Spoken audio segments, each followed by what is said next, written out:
Alex Brett, حیرت ہے، لیکن اگر وہ اس لڑکی کی مانگ کر رہا ہے تو میں تمہاری بات سے متفق ہوں، ہاروے نے حیرت ظاہر کرتے ہوئے کہا۔ شیون کی بات کی تائید کی۔ ایلیکس بریٹ 55 سال کا عیاش پسند انسان تھا۔ وہ دولت مند تھا اور مافیا کا خفیہ رکن تھا۔ جویریہ کو دران کی حفاظت سے نکال کے یہاں تک پہنچانے میں اس نے بھی شیون کو مالی طور پر امداد دی تھی، اسی لیے وہ جویریہ پہ اپنا حق جتا رہا تھا، لیکن وہ اس کی قیمت کے طور پہ شیون کو بھاری رقم اور منشیات بھی دے رہا تھا۔ ایلیکس کے تو انوکھے شوق رہتے ہیں، اس کو چھوڑو، تم یہ بتاؤ لڑکی کے ہیرو کا کیا حال ہے؟ سانپ لوٹ رہے ہوں گے اس کے سینے پہ تو۔ بلند و بانگ کہا لگاتے ہوئے وہ اب ہاروے سے دران کے متعلق پوچھ رہا تھا۔ آنکھوں میں شیطانی چمک اور چہرے پہ بے پناہ خباثت تھی۔ ہاروے نے بھی گرم جوشی کے ساتھ اس کے کہے میں اس کا ساتھ دیا۔ اس کی نہ پوچھو، کیا منصوبہ تھا ہمارا، وہ تو پاگل ہو گیا ہے۔ برہان کے ذریعے خبر ملی ہے وہ چین بھی پہنچ گیا ہے، سر پٹکتا رہے گا لیکن اب اس لڑکی کو نہیں ڈھونڈ سکے گا۔ اس کی تو 7 پشتیں اس بات کو یاد رکھیں گی کہ شیون سے پنگا کیسے لیا جاتا ہے۔ اصل زندگی میں ہیرو بننا آسان نہیں ہے۔ شیون نے استہزائیہ مسکراہٹ کو گہرا کیا اور دروازے پہ ہوتی دستک پر بھویں اٹھائے نگاہ دروازے کی طرف کی۔ دستک کے بعد دروازہ کھلا اور دروازہ کھولے 2 سیاہ فام جویریہ کو دائیں بائیں سے پکڑ کر اندر لائے۔ شیون کو دیکھتے ہی جہاں اس کے چہرے کی رنگت سفید ہوئی، وہیں شیون کی خوشی دیدنی تھی۔ اچھا، میں بعد میں بات کرتا ہوں۔ شیون نے کمینگی سے سامنے دیکھا اور فون کان سے ہٹا کے میز پہ رکھا۔ ایک جھٹکے سے اپنی جگہ سے اٹھا۔ خوش آمدید، خوش آمدید میری بیچاری بچی۔ شاید تم یہ نہیں جانتی تھی کہ پنجرے سے بھاگی ہوئی پر کٹی چڑیوں کو باہر کی تازہ ہوا راس نہیں آیا کرتی۔ ٹوٹی پھوٹی سی انگریزی زبان میں کہتا ہوا وہ قدم قدم آگے بڑھا تھا۔ اس کے لہجے میں بلا کا غرور تھا۔ دونوں سیاہ فام اس کے قریب آنے پہ جویریہ کے بازو کو چھوڑ کر احترام سے پیچھے ہوئے۔ شیون نے دانت پیس کر جویریہ کا اوپر سے نیچے تک جائزہ لیا اور جھپٹ کر اس کے بالوں کو سر کی پشت سے ہاتھ میں دبوچ لیا۔ تکلیف کے باعث وہ سسک اٹھی۔ دران حفاظتی کٹکا سمجھانے کے بعد سے لے کر اب تک غائب تھا۔ کانوں میں مکمل خاموشی تھی، مطلب وہ اس وقت رابطے میں نہیں تھا۔ تم کیا سمجھتی تھی؟ تم میرے ہاتھ سے بچ نکلی ہو۔ تم اگر مر بھی جاتی تو میں شیون تمہاری لاش کو قبر سے نکال کے یہاں لے آتا اور سب کے سامنے الٹا لٹکاتا، تاکہ یہاں میری قید میں موجود باقی لڑکیاں کبھی ایسا قدم اٹھانے کا سوچتے ہوئے بھی کام چاتی۔ وہ پوری قوت سے اس کے بالوں کو دبوچے غرا رہا تھا۔ اس کی غصے سے سرخ ہوتی آنکھوں میں خون اتر رہا تھا۔ وہ اپنا چہرہ قریب کیے کسی سانپ کی طرح پھنکار رہا تھا، جبکہ جویریہ کی تکلیف کے باعث کنپٹی کی رگیں ابھر رہی تھیں۔ لبوں کے کنارے اتنی دیر کپڑا باندھے رہنے کی وجہ سے نہ صرف سرخ ہو رہے تھے بلکہ دونوں طرف کٹ لگ کر خون رس رہا تھا۔ اسی طرح کنپٹی پہ بھی پٹی کے سرخ نشان تھے، جبکہ ماتھے پر کار کی ڈگی لگنے سے بائیں طرف سرخ ابھار تھا۔ آنکھوں کے اوپری پپوٹے رونے کی وجہ سے سوج چکے تھے، پلکیں نم ہو کر ایک دوسرے سے چپک رہی تھیں۔ کاجل آنکھوں میں سے پھیل کر نیچے آ رہا تھا، اور اب شیون کے یوں بال دبوچنے پہ بال بھی بکھر گئے تھے۔ چل اب میرے ساتھ۔ شیون نے ایک جھٹکے سے اس کا بازو تھاما اور تیز تیز قدم اٹھاتا آفس نما کمرے سے باہر نکلا۔ اس کے کانوں میں ایک دم کھٹ پٹ کی آوازیں گونجنے لگی۔ شاید دران رابطے میں تھا۔ یہ کہاں لے جا رہا ہے اسے؟ اچانک کانوں کے پردے سے آواز ٹکرائی۔ کانوں میں گونجنے والی آواز دران کی نہیں تھی، یہ کوئی انگریزی زبان میں مخاطب تھا، مطلب دران کے ساتھ کوئی اور بھی تھا جو اسے دیکھ رہا تھا۔ پتہ نہیں کہاں لے جا رہا ہے، تم سسٹم آن کرو جلدی۔ Javeria, be brave, we are with you. دران اپنے ساتھی کو سسٹم آن کرنے کا کہہ کر بڑے ہی پیشہ ورانہ انداز میں اس کی حوصلہ افزائی کر رہا تھا، اور وہ اسے سنتے ہوئے شیون کے پیچھے اس کے تیز چلنے کے باعث لڑکھڑاتے ہوئے چل رہی تھی۔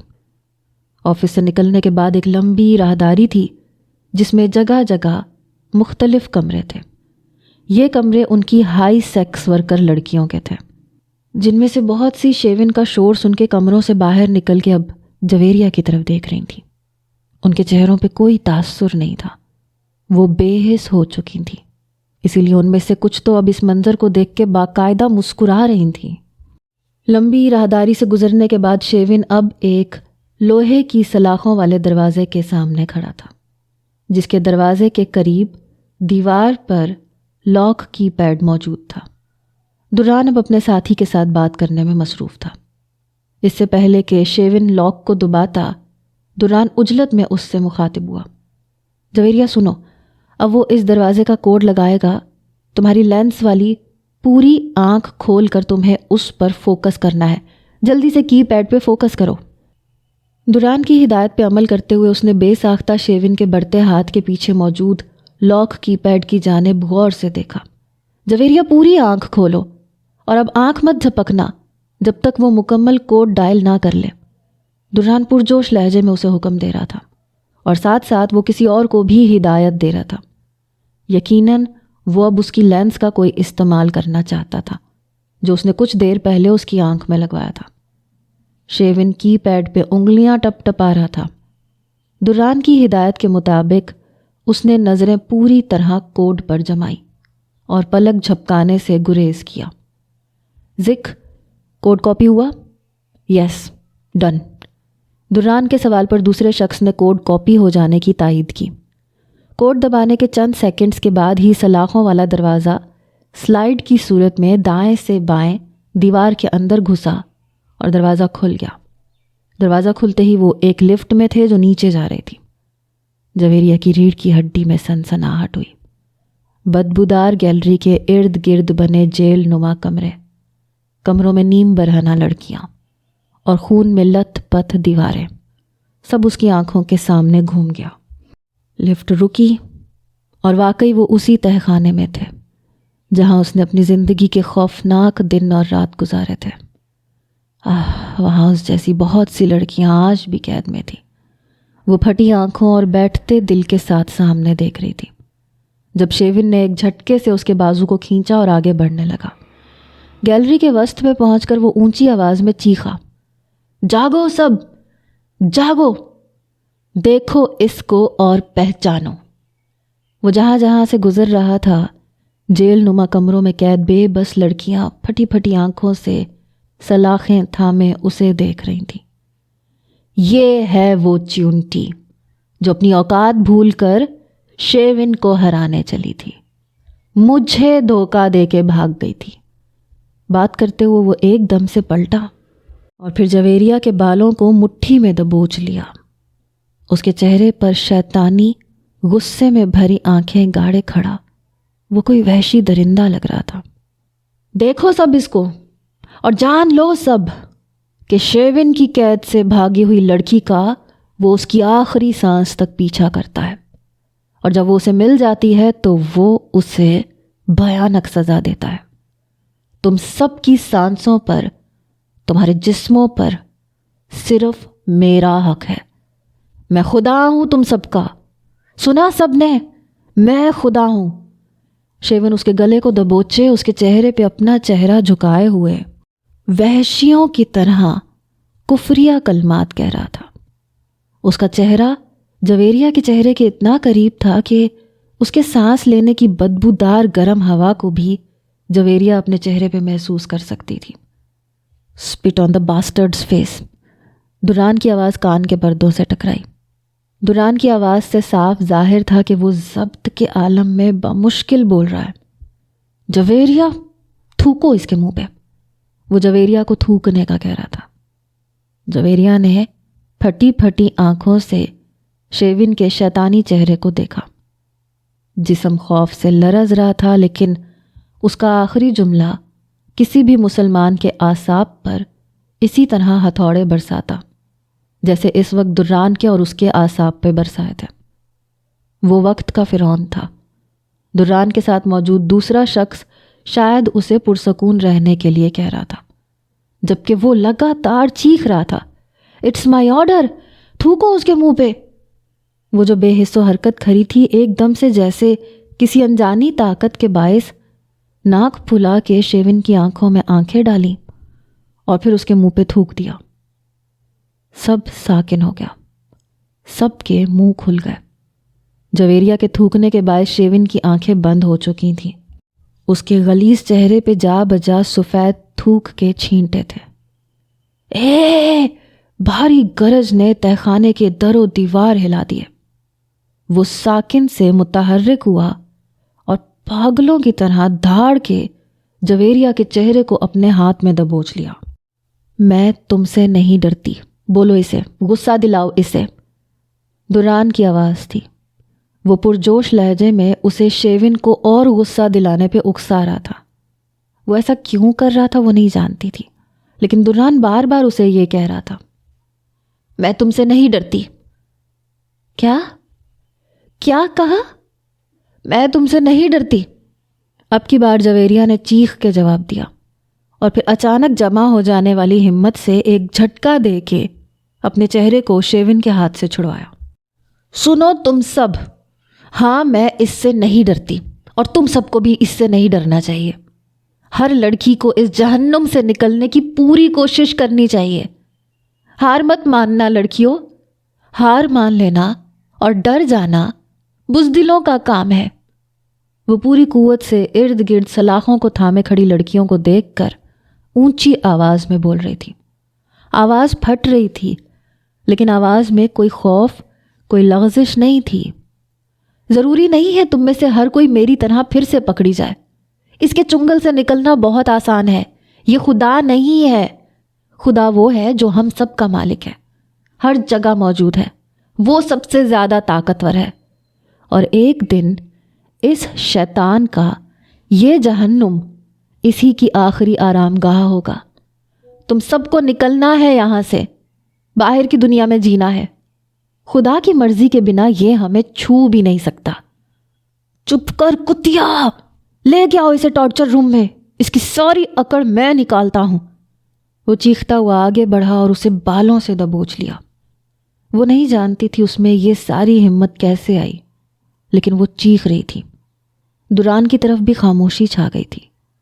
وہ جو کچھ بھی کہہ رہی تھی خود سے، اپنی ہمت سے کہہ رہی تھی۔ اب دوران اسے ہدایات نہیں دے رہا تھا۔ سن لو تم سب، میں رہوں یا نہ رہوں، لیکن یاد رکھنا ایک دن اس شیطان کا انجام بہت برا ہوگا۔ میرا خدا اس کے جسم کے ہر حصے کو داغے گا۔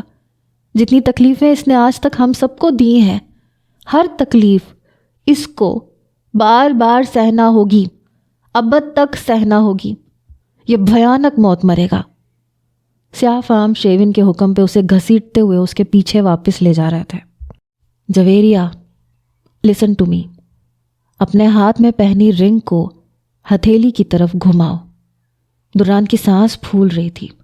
وہ اسے بار بار ہاتھ میں پہنی انگوٹھی کو ہتھیلی کی طرف گھمانے کا کہہ رہا تھا۔ جیسے ہی وہ لوگ واپس اوپر پہنچے، شیون غصے میں چیختا ہوا اس پہ جھپٹا۔ تمہیں میں تمہاری اوقات دکھاتا ہوں۔ اسے گھسیٹتے ہوئے وہ ایک دروازے کے سامنے آ کے رکا۔ کمرے کا دروازہ کھول کے اس نے جویریہ کو اندر کی طرف ایک زور کا دھکا دیا۔ وہ لڑکھڑاتی ہوئی فرش پہ جا گری۔ دوران پھر سے اسے انگوٹھی گھمانے کا کہہ رہا تھا۔ جہاں پہ وہ اوندھے منہ گری تھی، فرش پہ سے چہرہ اٹھا کے اوپر دیکھا۔ یہ عجیب کمرہ تھا جہاں بڑی بڑی زنجیریں، چابک اور ہتکڑیاں موجود تھیں۔ جگہ جگہ کیمرے کھڑے تھے۔ عورتوں کی برہنہ تصاویر کے بڑے بڑے پوسٹرز دیواروں پہ آویزاں تھے۔ خون کے چھینٹے دیواروں پہ اور پوسٹرز پہ تھے۔ چھریاں، چاقو اور مختلف اوزار، جگہ جگہ اسٹریچرز اور بستر۔ یہ کیسی جگہ تھی؟ وہ کانپ گئی۔ کیا کہہ رہی تھی وہاں؟ چل اب یہاں پھر سے کیا؟ شیون دروازہ بند کرنے کے بعد پلٹا اور دیواروں میں لٹکے چابک میں سے ایک چابک کو اتارا۔ اس کو اپنی طرف بڑھتا دیکھ کر اس نے پھر سے دوران کی آواز کانوں میں سنی اور آہستگی سے دونوں ہاتھوں کو ملائے انگوٹھی کے نگینے کو ہتھیلی کے رخ گھما لیا۔ جویریہ، تمہیں اس کی جلد میں کہیں بھی اس انگوٹھی کو دبانا ہے، اس کی کلائی، ہاتھ یا گردن، کہیں بھی۔ دران کی اگلی ہدایات کان کے پردوں سے ٹکرائیں، جبکہ اس کی آنکھیں سامنے چابک پہ ٹکی تھیں جسے شیون ہوا میں چلاتا ہوا قریب آ رہا تھا۔ چابک کی آواز فضا میں گونج رہی تھی۔ ڈو اٹ، تم کر سکتی ہو۔ دران اس کی ہمت بڑھا رہا تھا۔ شیون نے جیسے ہی چابک کو ہوا میں اچھالا، جویریہ نے ہاتھ ہوا میں اٹھا کے چابک کو اپنے ہاتھ میں دبوچا اور پوری قوت سے جھٹکا دیا۔ شیون کو شاید اس کی طرف سے اتنی قوت کی توقع نہیں تھی۔ وہ چابک سمیت آگے ہوا تو جویریہ نے دائیں ہاتھ سے اس کی کلائی کو زور سے تھام لیا۔ Yes, do it, press the finger on his arm. دران کے کہنے کے بالکل مطابق اس نے انگوٹھی کو اس کی کلائی میں دبایا، لیکن یہ کیا؟ اس پہ تو جیسے کوئی اثر ہی نہیں ہوا تھا۔ وہ ایک جھٹکے سے جویریہ کو اپنی گرفت میں لے چکا تھا۔ تمہاری اوقات کیا ہے یہ میں بتاتا ہوں تمہیں۔ جویریہ کو پشت سے اپنے ساتھ لگاتے ہوئے وہ وحشی انداز میں غرایا۔ شیون کے اس بے باک رد عمل پہ اس کی ساری ہمت ایک دم سے ہوا ہوئی۔ جسم خوف سے کانپنے لگا۔ جس انجیکشن کے ذریعے شیون کے اندر دوا داخل کی گئی تھی، اس کی سوئیاں بنا محسوس ہوئے دوا کو جسم میں انجیکٹ کرتی تھیں، لیکن کیا وہ صحیح طریقے سے انجیکٹ کرنے میں کامیاب ہو بھی پائی تھی یا نہیں؟ پھٹی پھٹی آنکھوں اور خوف سے کانپتے جسم کے ساتھ وہ شیون کی گرفت سے آزاد ہونے کے لیے مزاحمت کر رہی تھی، اور وہ وحشی اس کی ہر مزاحمت کو ناکام بنا رہا تھا۔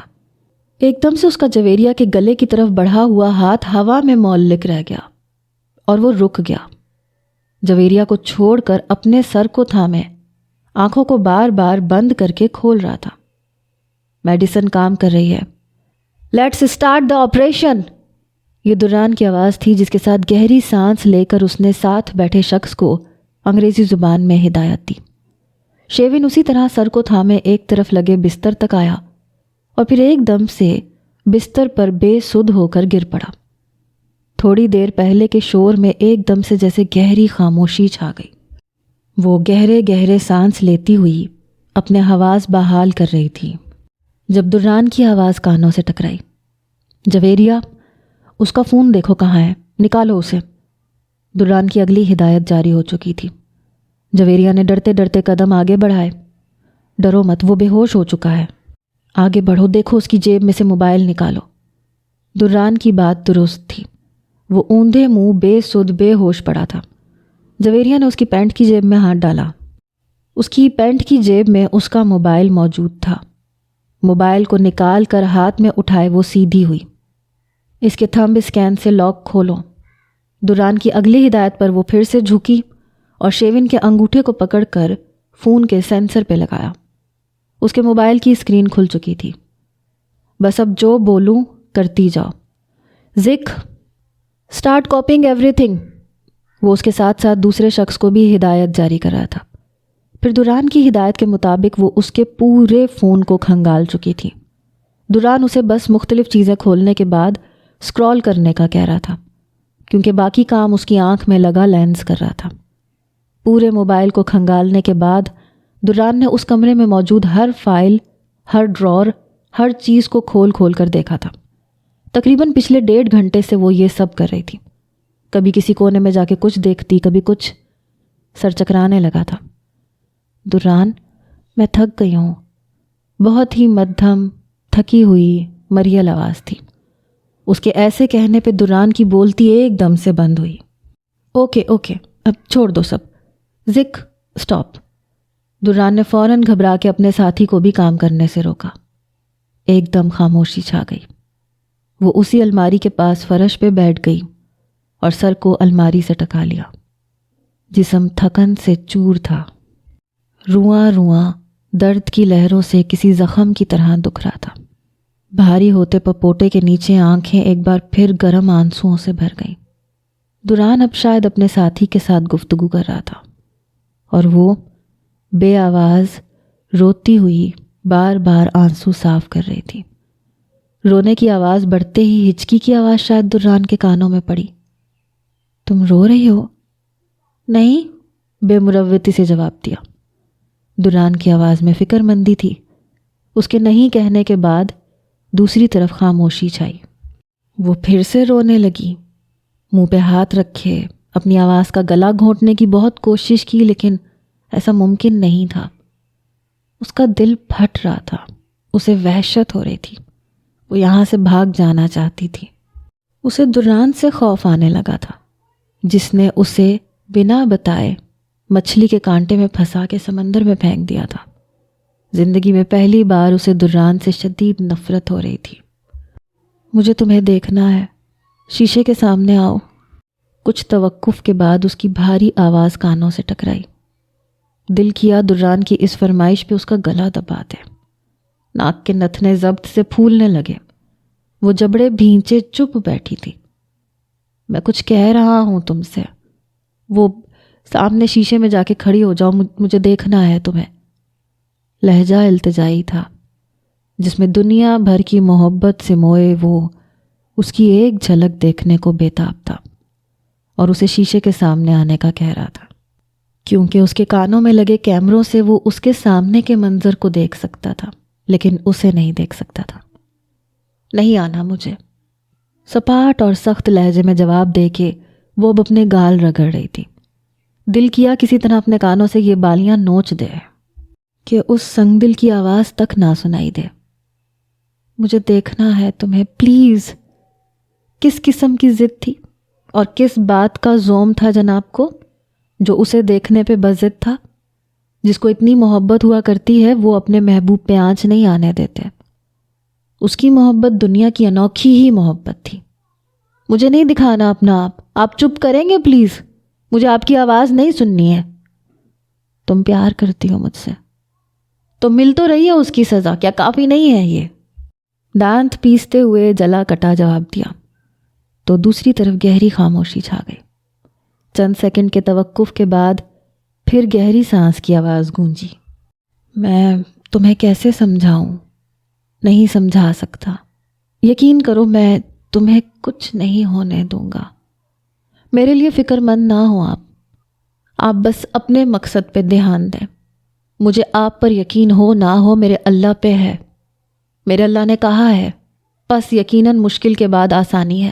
بے شک مشکل کے ساتھ آسانی ہے، اور شاید میری اس مشکل کے ساتھ آسانی میری موت ہو۔ وہ روانی سے ایک ہی سانس میں بولتی چلی جا رہی تھی۔ آواز میں لغزش تھی تو سختی بھی تھی۔ بکواس بند کرو اپنی، تمہیں کچھ نہیں ہوگا۔ اس کی آخری بات پہ دران نے ایک دم غصے سے جھاڑ دیا۔ وہ استہزائیہ مسکرا دی۔ فکر جتانا بھی شاید اس کے مقصد کا حصہ ہی ہوگا۔ وہ واقعی اسے نہیں جانتی تھی۔ اب سمجھ آنے لگا تھا وہ بار بار یہ جملہ کیوں کہا کرتا تھا کہ تم مجھے نہیں جانتی۔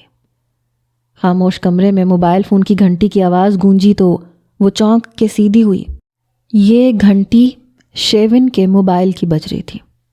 موبائل کی گھنٹی کے متواتر بجنے سے وہ بیڈ پہ لیٹا کسمسا کر سر کو دائیں بائیں ہلا رہا تھا۔ جویریہ کی جان حلق میں آئی۔ وہ اٹھ رہا ہے، گھٹی آواز میں اس نے دران کو اس کے جاگنے کے متعلق بتایا۔ خاموش، اب مت بولو۔ دران نے فوراً اسے بولنے سے منع کیا۔ شیون اب سر کو بار بار جھٹکتا اٹھ بیٹھا۔ موبائل پہ نظر پڑتے ہی جھپٹ کے موبائل اٹھایا اور کان سے لگایا۔ فون کیوں نہیں اٹھا رہے تھے؟ لڑکی تیار ہے نا؟ فون کے دوسری طرف موجود نفس نے غصے سے سوال کیا۔ لڑکی؟ کون سی لڑکی؟ شیون نے گھومتے سر کو جھٹک کے آنکھوں کو بار بار زبردستی کھولا۔ ایلکس بات کر رہا ہوں بے وقوف انسان، پتہ ہے نا میں آج شام کی فلائٹ سے یہاں پہنچ رہا ہوں۔ رات کو ہوٹل میں لڑکی چاہیے مجھے، وہی دران کی بیوی۔ دوسری طرف ایلکس کی روب دار آواز پہ وہ جیسے ایک دم سے حواسوں میں واپس آیا۔ ایک جھٹکے سے گردن گھما کے جویریہ کی طرف دیکھا اور پھر گہری سانس خارج کی۔ ہاں بالکل تیار ہے، کیسے بھول سکتا ہوں۔ تم بس پیسے اور میرا مال تیار رکھو، میرے آدمی لڑکی کو لے کے پہنچ جائیں گے۔ لیکن یاد رکھنا، ایک رات مطلب صرف ایک رات، اور دوسری شرط یہ کہ میرے آدمی ساری رات کمرے کے باہر پہرا دیں گے۔ شیون تھوڑی کو خباثت سے سہلاتے ہوئے اب اس کی طرف بڑھ رہا تھا۔ وہ پرسوچ انداز میں پیشانی پہ شکن ڈالے ہوئے تھا۔ شاید کچھ گھنٹے پہلے اس کے ساتھ کیا ہوا تھا اسے صحیح سے یاد نہیں تھا۔ بے فکر رہو، پیسہ اور مال تیار ہے، بس تم اسے ہوٹل میں بھیج دو، میں منتظر رہوں گا۔ بھیج دوں گا، اوکے بائے۔ شیون فون کو کان سے ہٹا کے تیزی سے اس کی طرف بڑھا اور اس کے بالوں کو مٹھی میں دبوچ لیا۔ جویریہ کا دل خوف کے باعث تیزی سے دھڑکنے لگا۔ کیا اس کو شک ہو گیا ہے کہ کچھ ہوا ہے اس کے ساتھ؟ گردن کو دبوچے شیون غصے سے پھٹی آنکھوں کے ساتھ اسے گھور رہا تھا، اور پھر چہرے کو اور قریب کرتے ہوئے غرایا۔ آج رات، صرف آج رات، پھر دیکھنا میں تیرا کیا حال کرتا ہوں۔ بے دردی سے اس کا سر جھٹکتا وہ آگے بڑھا۔ جویریہ نے سکھ کا سانس لیا۔ اب وہ دروازے کے باہر کھڑا کسی کو آوازیں دے رہا تھا، شاید اسے تیار کرنے کے لیے کہہ رہا تھا۔ رات کی سیاہی امریکہ کے مضافات میں مکمل طور پر پھیل چکی تھی۔ پیلی ٹیکسی پوری رفتار سے سڑک پہ دوڑ رہی تھی۔ ٹیکسی کی پچھلی نشست پہ بیٹھی کنز پارکر سرخ میکسی پر سرخ لپسٹک لگائے بجلیاں گرا رہی تھی۔ وہ جس وقت اسفند کے فلیٹ سے نکلی تھی تب سورج غروب نہیں ہوا تھا، لیکن اب رات گہری ہو چکی تھی۔ اسفند کے فلیٹ سے یہ جگہ کافی دور تھی، اسی لیے اسے ٹیکسی پہ کافی گھنٹے سفر کرنا پڑا۔ اتنے گھنٹے چلنے کے بعد آخر کار ٹیکسی سرخ روش کے آگے رکی۔ کنز نے گردن موڑ کر محبت سے گھر کی طرف دیکھا اور مسکرا دی۔ آج اس کی اور نوین کی شادی کی سالگرہ تھی۔ نوین کے اس دن یوں ناراض ہو کے چلے جانے کے بعد وہ بہت سوچتی رہی، لیکن نوین سے محبت اس کی کوتاہیوں کے سامنے جیت گئی۔ آج پورے 1 ہفتے بعد وہ سب بھلا کر اپنے گھر واپس آ گئی تھی۔ ٹیکسی سے اتر کر سرخ روش سے لے کر گھر کے دروازے تک کا سفر اس نے ایک سرشاری میں طے کیا۔ ایک عجیب سرور تھا جس نے لبوں کی مسکراہٹ کو گہرا کر رکھا تھا۔ وہ کتنے مہینوں بعد یوں دل سے مسکرا رہی تھی۔ اس کا اپنا گھر اور نوین کے بے پناہ محبت، سب کچھ سکون بخش رہا تھا۔ ہاں، وہ مغربی گوری چمڑی میں مشرقی دل رکھنے والی عورت تھی، وہ عورت جو اپنے شوہر کی محبت کی خاطر سب کوتاہیاں معاف کر دیتی ہے، کیونکہ زوم اس کی محبت کا ہوتا ہے، وہ محبت جو اس کا غرور ہوتی ہے، وہ محبت جس کی حقدار صرف وہ ہوتی ہے۔ وہ جان بوجھ کے اسفند کے گھر سے دیر سے روانہ ہوئی تھی تاکہ جب گھر پہنچے تو نوین گھر پہ ہو، اور شادی کی سالگرہ کے دن وہ اسے اپنی واپسی کی خوشخبری دے کے حیران کر دے۔ نوین کی گاڑی اوپن پورچ میں کھڑی دیکھ کر اس کی باتیں کھل گئیں۔ سرخ میکسی پہ گال بھی گلال ہو کے اس کے حسن کو دوبالا کر گئے۔ گھر کی چابی کو پرس میں سے نکال کے دروازے میں گھمائے وہ آہستگی سے گیلری میں داخل ہوئی۔ دبے قدموں چلتی ہوئی آگے بڑھی۔ ان کے کمرے کا دروازہ کھلا تھا۔ کپڑوں کے بیگ کو راہداری میں ہی چھوڑا اور پرس کو کندھے سے اتار کر مسکراتی ہوئی آگے بڑھی۔ جیسے ہی کمرے کے کھلے دروازے میں قدم رکھا، قدم وہیں جم گئے۔ سامنے کا منظر اسے منو مٹی تلے دبا چکا تھا۔ کاش وہ یہ منظر کبھی نہ دیکھتی۔ محبت کی موت کا منظر۔ محبت کی موت بہت تکلیف دہ ہوتی ہے، اور محبت کی موت اس وقت ہوتی ہے جب آپ کا محبوب آپ کی پیٹھ پیچھے کسی اور کی باہوں میں ہو اور آپ کو اس کی خبر ہو جائے۔ اس کے غرور کی کرچیاں اس کے جسم کے ہر خلیے میں پیوست ہوئیں۔ آنکھیں جل اٹھیں، دل ڈوب گیا۔ نوین ایک جھٹکے سے سیدھا ہوا اور اس پہ نگاہ پڑتے ہی چہرہ لٹھے کی مانند سفید پڑ گیا۔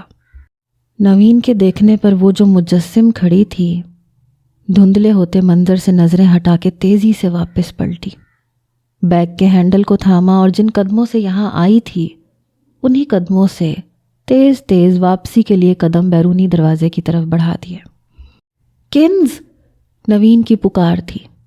وہ گھر کے سامنے موجود سرخ روش کے وسط میں پہنچ چکی تھی۔ صرف 1 سیکنڈ کے لیے قدم تھمے، مگر پھر بنا پیچھے مڑے اس نے قدم آگے بڑھا دیے۔ کنزی! کنزی! رکو! وہ بھاگتا ہوا اس کے پیچھے آ رہا تھا۔ میری بات سنو کنزی!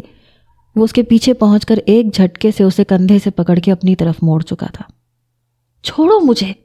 پوری قوت سے اس نے نوین کے ہاتھوں کو جھٹکا اور چیختے ہوئے چند قدم پیچھے ہوئی۔ آنکھوں سے نکلنے والے آنسو گال بھگو رہے تھے۔ نوین کے لباس پر ناگوار نظر ڈالے، وہ لبوں کو باہر نکالے رو دی۔ کنز، تم غلط سمجھ، بکواس بند کرو، اپنی بکواس بند کرو نوین، بس اب اور نہیں، مجھے طلاق چاہیے اور ہر حال میں چاہیے، غصے سے کہتی بیگ کو تھامے سرعت سے آگے بڑھی۔ نوین فوراً اس کے سامنے آیا۔ بات سنو میری، وہ سب جو تم نے دیکھا وہ محبت نہیں ہے، وہ بس ایک کال گرل، پلیز غصہ مت کرو، تم کیوں مجھے یوں تنگ کر رہی ہو؟ وہ بوکھلا کر بے ربط جملے ادا کر رہا تھا۔ اب نہیں کروں گی، تم خوش ہو اپنی زندگی میں، یہ میں دیکھ چکی ہوں، وہ سب وقتی ہے، میں یاد کر رہا تھا تمہیں۔ وہ نادم سا سر جھکا گیا۔ کنز نے لب بھینچ کر آنسو روکے اور چہرہ نفرت سے ایک طرف موڑ لیا۔ مجھے معاف کر دو کنزی۔ کر دیا، رگڑ کر ہاتھ کی پشت سے آنسو صاف کرتے سپاٹ لہجے میں کہتی۔ وہ کسی طوفان سے پہلے کی خاموشی کا پیش خیمہ لگ رہی تھی۔ چلو گھر چلتے ہیں، میں نے تمہیں معاف کیا، اس کا مطلب یہ نہیں ہے کہ میں تمہارے ساتھ پھر سے رشتہ رکھوں گی، سپاٹ مگر دو ٹوک لہجے میں کہتی۔ وہ نفرت سے نوین کی طرف دیکھ رہی تھی۔ میں جلد وکیل سے رابطہ کروں گی، پرعزم لہجے میں کہا اور نوین کو یوں ہی پریشان چھوڑ کر آگے بڑھ گئی۔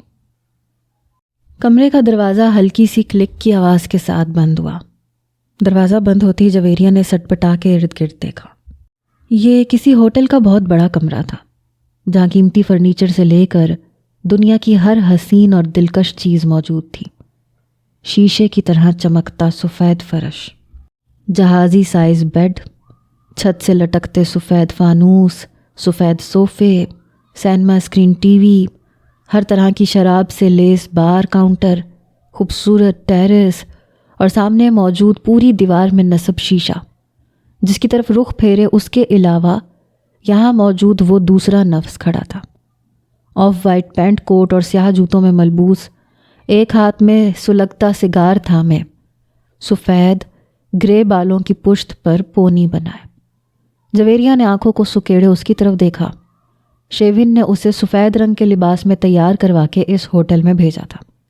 یہ سفید فش میکسی تھی، جس پہ گہرا میک اپ کیے وہ ہوش ربا لگ رہی تھی، لیکن اس وقت حواس باختہ کھڑی تھی۔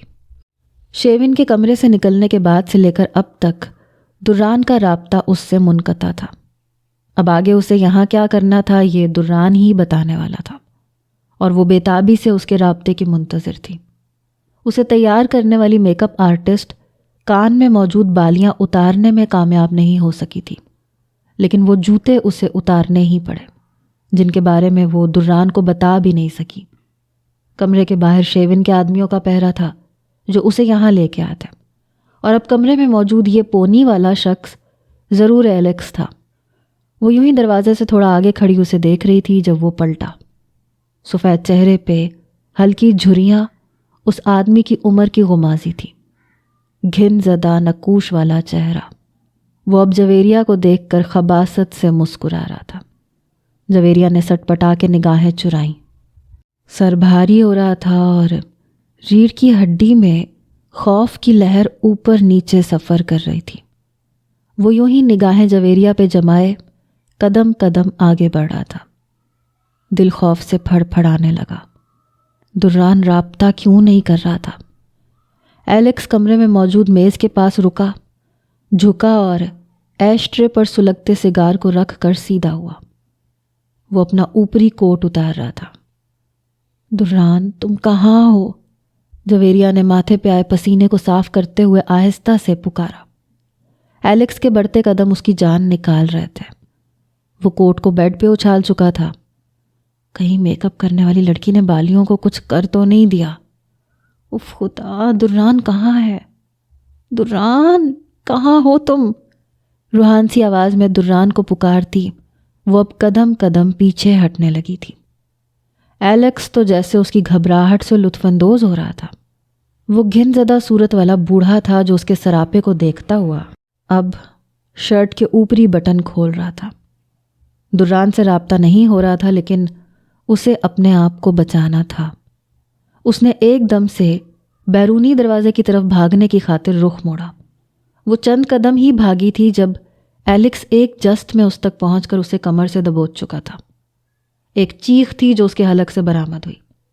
ایلیکس نے اسے کندھے سے پکڑ کے اس کا رخ اپنی طرف موڑا اور کمر سے پکڑ کے اپنے ساتھ لگایا تو وہ تھر تھر کانپ گئی۔ مزاحمت کے ساتھ وہ دران کے منع کرنے کے باوجود اسے پکارنے لگی۔ دران اس سے رابطہ کیوں نہیں کر رہا تھا؟ دران، دران! وہ چیخ رہی تھی، آنکھیں بند تھیں۔ ایلیکس کی گرفت اس قدر مضبوط تھی کہ اس کی ہر مزاحمت بیکار تھی۔ وہ کمر کے گرد بازو حائل کیے اسے مزید قریب کر رہا تھا۔ دران، تم کہاں ہو؟ آنکھیں میچ کر وہ چیخ اٹھی۔ کتنی بے بس تھی وہ، اور اللہ کے بعد ایک وہی تو تھا جس نے وعدہ کیا تھا کہ میں تمہیں کچھ نہیں ہونے دوں گا۔ یہاں ہوں۔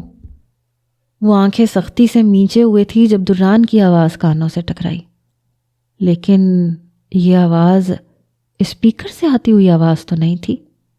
جویریہ نے پٹ سے آنکھیں کھولی۔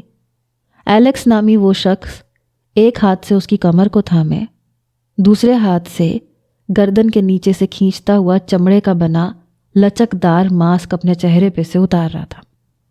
یہ ماسک لچکدار اور بالکل انسانی جلد کی طرح تھا اور سینے سے شروع ہو رہا تھا۔ کوٹ اتارنے کے بعد شرٹ کے بٹن کھولنا اسی وجہ سے تھا۔ جیسے ہی وہ لچکدار ماسک اترا، ماسک کے نیچے سے برآمد ہونے والا چہرہ دران کا تھا۔ وہ کوئی ایلیکس نہیں، دران تھا۔ بکھرے بال، خوبرو چہرہ، ہلکی سی بڑی ہوئی شیپ، سوزش زدہ گہری آنکھیں۔ وہ دلکش مسکراہٹ لبوں پہ سجائے اس کی کمر تھام کر اسے اپنے ساتھ لگائے اس کے گھبرائے اور حیران چہرے کو دیکھ رہا تھا۔